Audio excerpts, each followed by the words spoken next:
this is Heather from Mrs. Activity, and today is another episode of The Exhausted Teacher. So if you haven't seen previous episodes, please have a look through our YouTube channel or our Instagram TV. Today I'm going to be talking about anxiety in teaching, something that sort of cropped up in the past few episodes and I've had some messages about. I just wanted to explore a little bit about why teaching seems to provoke anxiety in people that maybe didn't have anxiety previously, or it exacerbates the anxiety they already have, and why is that and what you can do to sort of combat it. First of all, to say I'm not a qualified professional. This is just going on my experiences of being a teacher and what made me anxious and things that I often unsuccessfully did to try to combat that as well. I've taken some notes, so if I keep glancing to the left, that's why. So first of all, when you become a teacher, often it's your first job.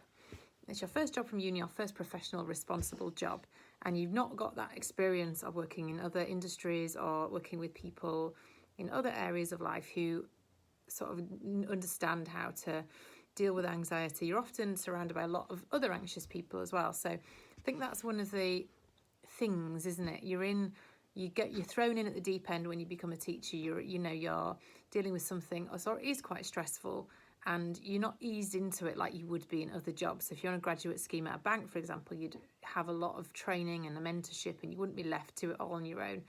So I guess one of the things to put across is that you actually have quite good reason to feel anxious. It's not like your brain is playing tricks on you. It's a natural response to the environment that you're in. So that's just the first thing, to reassure you that it's perfectly normal to feel anxious about being a teacher, whether you're a new teacher or you've been in teaching for a while. There's always something new to worry about. The second thing is, it's actually quite a big responsibility. Being in charge of 30 children isn't something to take lightly, is it? So naturally you are going to feel anxiety about doing your best by them, not, making sure that they have the best from you, the best quality of education, best quality of care, making sure you're doing all the things you're supposed to be doing. So naturally that's going to provoke anxiety in you, because that's a good thing, because it means that you care, you're a caring person, you're a good teacher. If you didn't feel some sort of anxiety around that, something probably isn't quite right, because you've probably given up. The other thing used to make me feel quite anxious was going into other people's classrooms, and this is back in the day when there wasn't Facebook and things like that. But probably that's worse now. So I go into someone else's classroom and think, oh, this looks awesome, my classroom looks terrible. Look at the work they're doing, look what the children are doing in their books. You don't know what's going on in that classroom, really. Okay, and you can only be yourself. You can only be the teacher that you are. There's no point comparing yourself to someone else. Some classrooms I've been in look absolutely picture perfect. The children weren't allowed to touch anything. So that to me is totally pointless, and actually doesn't achieve anything. So what your class is messy doesn't matter. Doesn't mean that what you are giving of yourself and delivering and teaching isn't of excellent quality. I think going on things like Instagram and Facebook probably doesn't help either, as all these picture perfect classrooms. Just don't compare yourself, because you just don't know what is going on there in reality. Okay. Now, in teaching, there is no downtime. In other jobs, you have time to check your emails, to go to the toilet whenever you want, have a nice lunch, go for a coffee. You can't do that in teaching. There's no downtime. You can't process anything. So if something happens, you have a behaviour issue or something goes wrong, you have to constantly be on your feet thinking, like, what next? And I think that the adrenaline required to keep going probably isn't that good for our bodies. And it's almost like a fight or flight thing, isn't it? You get going with your teaching, or and like I say, something goes wrong, or you have an emergency, or even if it doesn't, and you're on this high and this buzz and trying to keep your levels of movement up and energy up and everything. And then when the children go home for the day, that adrenaline's still there and you don't know what to do with it, and it's just sort of living inside your body. And I think that's what turns into anxiety and insomnia, and in the evening people can't switch off, and it's because of this constant adrenaline. So that's something else. I think that's something I had. In the morning I'd be really like buzzy and racing around, and by 4 o'clock I'd just be absolutely exhausted, because I just used up every single reserve, inside my mind and body. High pressure stakeholders. So, whether it's a head teacher, parents, children themselves, even colleagues sometimes put pressure on you. Pressure does lead to anxiety if it's undue, or, you're already coping with loads of other things as well. So pressure has to be reasonable, doesn't it? I think everyone needs some pressure to perform, but not an unreasonable amount of pressure. And if it does become unreasonable, you need to talk to someone, whether it's a union or someone you trust at school. That's really important. Falling out with colleagues. This does lead to anxiety. This is something that happened to me a few times. When you're in a high stress scenario, with even, at home with your family, it's the same, isn't it? At school, high stress, high stakes, people fall out with each other, and you fall out over silly things like someone using the photocopier too much or leaving the print on the photocopier, and things can quickly escalate out of control. So that can obviously lead to anxiety if you fall out with people. Just try to keep things on an even keel, take a deep breath, all the usual things that you would do. The last thing you want to be doing is falling out with colleagues. It's hard enough when you fall out with parents. Never-ending tasks. This is something that I think makes some teachers feel out of control. So you have all these post-it notes and to-do lists, and it just grows and grows and grows and grows, and there's literally never a time when you get to the end of them. My advice is don't write a list in the first place. Just do what you have to do to get through the day and to do your best. If something doesn't seem worthwhile, don't do it. Never-ending tasks leads to feelings of being out of control. That leads to anxiety. Okay, just do what you can do. You are only human. Hamster wheel. Being a teacher is a bit like being on a hamster wheel. It's unending. Every day you're getting up, you're having to deliver more, lessons, marking, planning, whatever, assessments, everything else. You need to step off the wheel, because if you don't, it will just keep on running and running and running. I think that leads to a lot of feelings of anxiety because you feel like you can't escape and it's just relentless. So that's something you need to take charge of. There's always something looming, isn't there?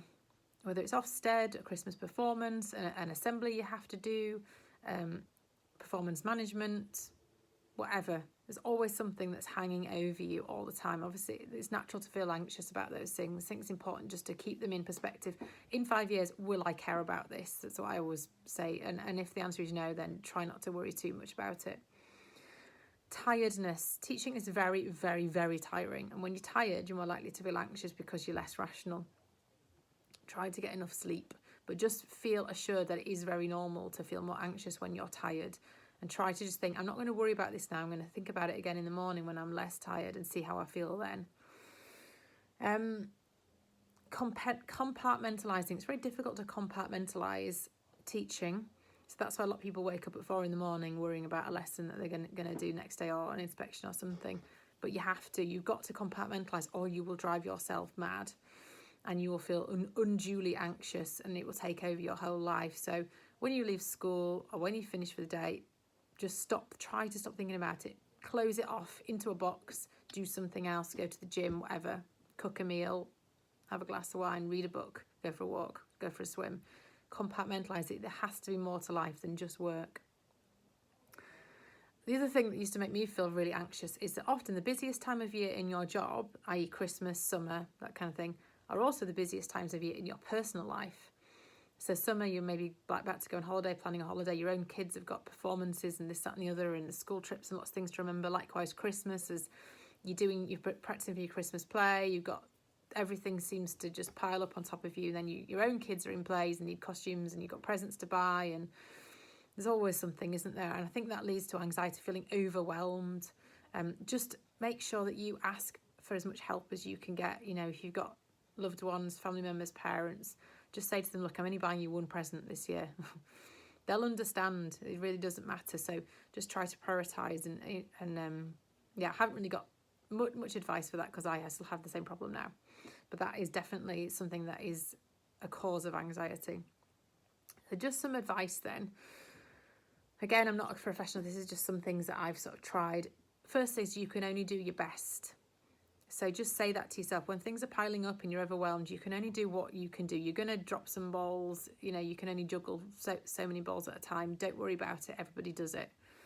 You're better than you think you are. So you're feeling anxious about things that probably aren't even true. Just try to rationalise and coach yourself and be kind to yourself. Be a friend to yourself.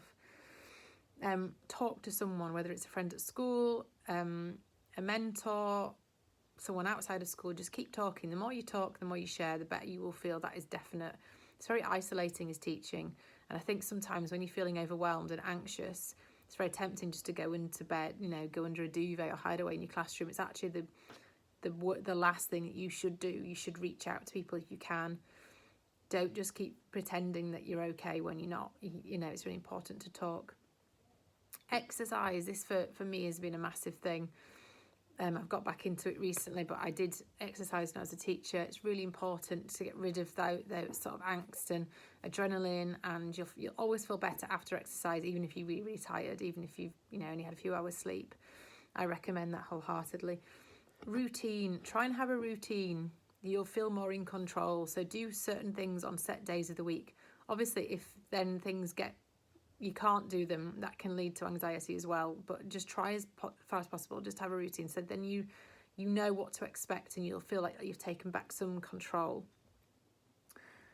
Teach things you enjoy. So if you're having a really bad day and you're feeling really, really anxious, and you know you've got a lesson that afternoon that you just don't fancy, just ditch it. Just don't do it. Just be kind to yourself. Do some art, do some music or PE or whatever. Just do something else. Just don't keep soldiering on when you're at the end of your tether, all right? Because I used to do that sometimes.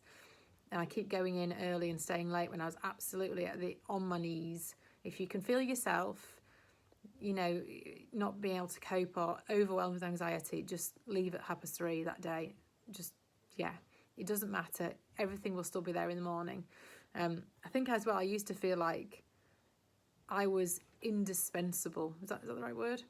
Like my school couldn't do without me. If I wasn't there, if I wasn't on it, everything would go horribly wrong. Turns out that was not true. They're absolutely fine, even when I left. Nothing went wrong. In fact, probably things are better. So don't keep thinking that if you're not on top of your game or if you're anxious, the end of the world will happen, because it won't. There you go, just a few of my hints and tips about dealing with anxiety. Just to summarise, anxiety is perfectly normal and natural, and there are lots of reasons why teaching makes you more anxious than in other jobs. Try to compartmentalise, talk to people, exercise, have a routine, and it'll help you feel more in control. That's it for today. As always, any messages, if you need someone to talk to, or if you're feeling overwhelmed with anxiety right now, I'm here. Please send me a message on Facebook, through Instagram, or send me an email, hello@mrsmactivity.co.uk. Speak soon, bye.